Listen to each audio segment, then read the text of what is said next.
नमस्ते बच्चों। देखिए, आपको पता है कि सरकार ने 31 जुलाई तक स्कूल और कॉलेज बंद रखने का आदेश दिया है कोरोना महामारी की वजह से। तो मैं आज से आपको, जैसे कि आज 1 जुलाई है, स्कूलें खुलने वाली थी, तो आज से ही मैं आपको स्टडी करवाऊंगा अपने यूट्यूब चैनल के माध्यम से। तो आप प्लीज़ इस वीडियो को ध्यान से देखिए और आपकी कोई भी क्वेरी या क्वेश्चन हो तो आप मुझे कमेंट सेक्शन में बता सकते हैं। तो आज मैं अभी स्टार्ट कर रहा हूँ कक्षा 7 का सामाजिक विज्ञान का अध्याय 1 जैव मंडल और भूदृश्य। देखिए, इसमें 2 चीज़ आ गई है, जैव मंडल और भूदृश्य। तो हम शुरू से चैप्टर स्टार्ट करते हैं। तो सबसे पहला अपने पॉइंट आ रहा है जैव मंडल का अर्थ एवं महत्व। देखिए, आपको पता है कि हमारी जो पृथ्वी है वह एक ऐसा ग्रह है जिस पर कि जीवन विद्यमान है। इसके अलावा कहीं भी अभी तक नहीं पता चला है कि जहाँ पर जीवन है। हाँ, कुछ वैज्ञानिक है वो दावा करते हैं कि ऐसी पृथ्वी जैसा और भी कोई ग्रह हो सकता है, लेकिन अभी तक कोई ऐसे खास पता नहीं चला है। और जो मानव जो जाति है वो केवल पृथ्वी पर ही विद्यमान है। सौर मंडल के अन्य ग्रहों से अलग पृथ्वी पर पर्याप्त मात्रा में वे तत्व मौजूद है जो जीवन के लिए आवश्यक है, जैसे कि हवा, पानी और स्थल। तो देखिए, जीवन जीने के लिए हमें मुख्यतः जो हमारी जो मूलभूत आवश्यकताएं हैं वो पानी, हवा, स्थल पे हम भोजन वगैरह, फसलें वगैरह उगाते हैं तो उससे भोजन भी प्राप्त करते हैं। तो ये जो 3 मूलभूत आवश्यकताएं हैं ये इस पृथ्वी पर ही मौजूद है। जरा विचार कीजिए कि यदि पृथ्वी पर पेड़ पौधे, जीव जंतु ना होते तो ये कैसे होते।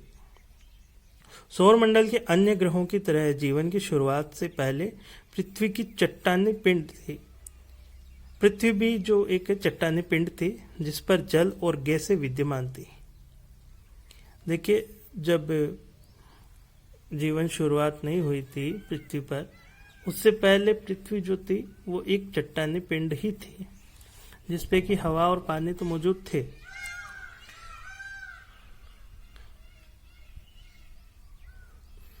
इस प्रकार पृथ्वी पर केवल 3 मंडल, स्थल मंडल, जल मंडल और वायुमंडल ही थे। यह पृथ्वी की पूर्णतः निर्जीव अवस्था थी, क्योंकि कोई जीव नहीं रहता तो ये निर्जीव थी। ऐसा माना जाता है कि करोड़ों वर्षों पहले पृथ्वी पर पहला जीव पानी में विकसित हुआ। उसके बाद धीरे धीरे अनेक जीवों का विकास हुआ। जो पृथ्वी पहले निर्जीव थे उस पर असंख्य जीव दिखाई देने लगे। इस प्रकार भूमंडल पर वर्तमान में दिखाई देने वाले जैव मंडल का विकास हुआ। देखिए, आपके सामने एक पिक्चर है, ठीक है। इसमें देखिए, एक तो वायुमंडल है, नीचे जल मंडल है और ये स्थल मंडल है। ये 3 थे, लेकिन जैव मंडल का अर्थ हम देख रहे हैं तो इन तीनों तत्वों को मिला के ही जैव मंडल का विकास हुआ है। क्योंकि जीव वहीं रह सकता है जहां पर वायु, जल और स्थल तीनों मौजूद हो। इनमें से एक भी चीज अगर मिस होगी तो जीवन संभव नहीं हो पाएगा। तो इस प्रकार हम जैव मंडल का जो अर्थ हम लगाते हैं कि पृथ्वी का वह समस्त भाग जहां जीवन विद्यमान है वह जैव मंडल कहलाता है। देखिए, जैव मंडल 2 शब्दों से बना है। जैव मतलब जीवन और मंडल ऐसा जो एरिया होता है उसे मंडल कहते हैं। तो जो जैव मंडल है वह पृथ्वी का वह भाग होता है जहां पर जीवन विद्यमान है। इसमें सूक्ष्म से सूक्ष्म बैक्टीरिया से लेकर विशालकाय जीव शामिल है। अब जहां कहीं भी जीव मौजूद हो इसका मतलब वह जैव मंडल है। इसके साथ साथ विस्तृत और विविध वनस्पति, जीव जंतु और मनुष्य इस जैव मंडल के हिस्से हैं। पृथ्वी की ठोस सतह को हम स्थल मंडल कहते हैं। अब देखिए, आपके सामने कुछ छोटे छोटे प्रश्न आ रहे हैं। जैसे एक तो यह आ गया कि पृथ्वी का वह समस्त भाग जहाँ जीवन विद्यमान है वह जैव मंडल कहलाता है। ये आप अंडरलाइन कर लीजिए, अपनी कॉपी में भी आप लिख सकते हैं इसको। इसके साथ ही विस्तृत और विविध वनस्पति, जीव जंतु और मनुष्य इस जैव मंडल के हिस्से। तो जो जैव मंडल के हिस्से क्या है, वनस्पति है, जीव जंतु है, मनुष्य है, ये सब इस जैव मंडल के क्या है, सदस्य हैं, हिस्से हैं। तो एक आता है स्थल मंडल। पृथ्वी की ठोस सतह को हम स्थल मंडल कहते हैं। जो भूमि का भाग होता है उसे हम क्या कहते हैं, स्थल मंडल। इसके अलावा जो जलीय भाग होते हैं जैसे कि समुद्र, नदियाँ, जो भी तालाब, छोटे छोटे झरने, ये सब क्या है, जलमंडल के हिस्से। और जो धरातल के ऊपर वाला हिस्सा है, जो मतलब हमारी पृथ्वी की सतह से ऊपर वाला जो हिस्सा है, वह क्या कहलाता है, वायुमंडल है। जब ये तीनों मंडल एक दूसरे के संपर्क में आते हैं तो जैवमंडल की रचना होती है। तो मैंने आपको पहले भी बताया था इस पिक्चर के माध्यम से कि जो स्थल मंडल, जल मंडल और वायुमंडल तीनों जब मिल जाते हैं, जहाँ पर इन तीनों का मिलान होता है, वहाँ पर ही जीवन संभव है। और उसी जो अवस्था को क्या कहते हैं हम, जैवमंडल। तो ये आपके समझ में आ गया जैवमंडल किसे कहते हैं। चलिए आगे का देखते हैं। ध्रुवों के बर्फानी प्रदेशों से भूमध्य रेखीय प्रदेशों की तीक्ष्ण गर्मी तक, आसमान से लेकर सागर की गहराई तक, चाहे जिस रूप में हो, पृथ्वी पर जीवन है। सूक्ष्मतम जीवाणु से लेकर बड़े बड़े पौधों और विशालकाय पशुओं तक न केवल आकार में परंतु जीव जगत की प्रकार एवं पर्यावरण में भी विभिन्नता पाई जाती है। अब देखिए, आपने पिछली कक्षा में भी पढ़ा था और आगे भी अपन बहुत सारे पढ़ेंगे कि जो हमारा जो वातावरणीय प्रदेश है, तरह तरह के होते पृथ्वी पर। देखिए, कहीं पर ज़्यादा गर्मी पड़ती, कहीं पर बहुत ज़्यादा सर्दी पड़ती, कहीं पर सेम रहता है, ना सर्दी ना ज़्यादा गर्मी। कहीं पर पानी है, कहीं पर बर्फ है बहुत ज़्यादा, कहीं पर रेतीले मैदान है। तो ये जो हमारी पृथ्वी है, यहाँ पर विभिन्न प्रकार के जीव जगत पाए जाते हैं और यहाँ के पर्यावरण में भी बहुत भिन्नता होती है और यहाँ के जो वातावरण और जो जीव होते हैं उनमें भी बहुत भिन्नता होती है।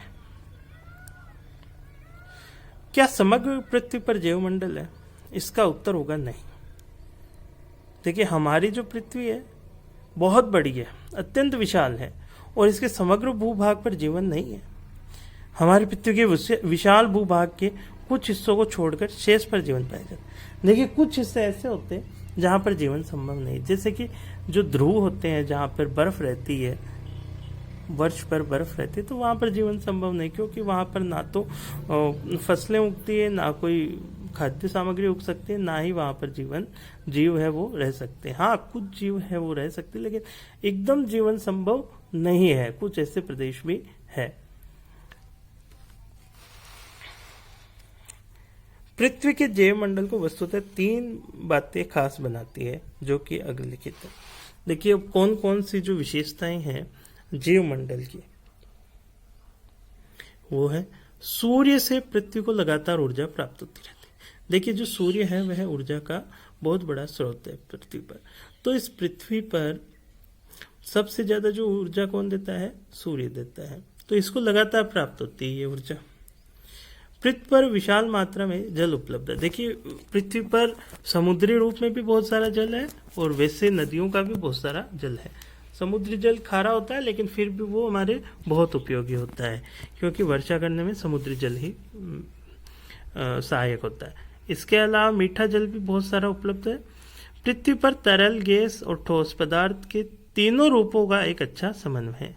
देखिए, पृथ्वी पर तरल पदार्थ भी है, गैस भी है और ठोस पदार्थ भी है, जिसका कि अध्ययन आपने विज्ञान की कक्षा में आप करेंगे कि तरल, ठोस और गैसीय पदार्थ क्या है। शॉर्ट में मैं बता देता हूँ, क्योंकि ठोस पदार्थ सबसे पहले मैं बताता हूँ। ऐसे पदार्थ जिनके कण हैं वे आपस में बहुत ज़्यादा मात्रा में जुड़े हुए होते हैं, बहुत ज़्यादा पास होते हैं, वे ठोस होते हैं।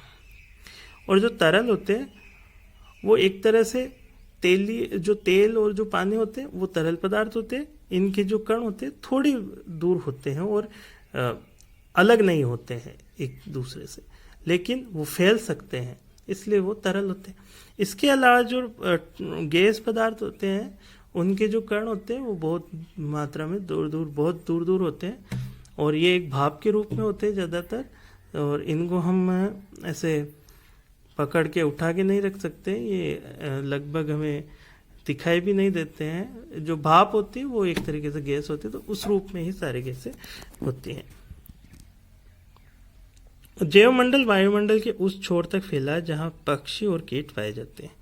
वहीं इसका विस्तार स्थल के नीचे गहरी गुफाओं और बिलों में और सागर की गहराइयों में भी है, अर्थात वह हर स्थान जहाँ किसी भी रूप में जीवन के चिन्ह हो जैवमंडल का भाग है। अब देखिए एक चीज मैं और बता देता हूँ आपको। देखिए ये जो लाइन है जैवमंडल वायुमंडल के उस छोर तक फैला, मतलब ऊपर जो आसमान में भी ये जैवमंडल है। कहाँ तक है? जहाँ तक वायुमंडल की परतें हैं वहीं तक ये जैवमंडल उपलब्ध है, क्योंकि वहाँ तक जो पक्षी हैं और कीट हैं वो पाए जाते हैं। बच्चों मैं आपको बता दूं कि छोटे से छोटा सूक्ष्म से सूक्ष्म जीव है वह भी जैवमंडल का निर्माण करते हैं। जहाँ पर यदि सूक्ष्म से सूक्ष्म जीव भी होते हैं वो भी एक तरह से जैवमंडल है। चलिए आगे हम बढ़ते हैं। जैवमंडल में पाए जाने वाले जीवों को हम दो भागों में बांट सकते हैं, 2 वर्गों में बांट सकते हैं। एक तो वनस्पति जगत, जिसमें सभी प्रकार के पेड़ पौधे, झाड़ियां और घास वगैरह सम्मिलित होती है। दूसरा है जीव जगत, जिसमें मनुष्य सहित स्थल, जल एवं वायु में रहने वाले सभी जीव जंतु सम्मिलित है।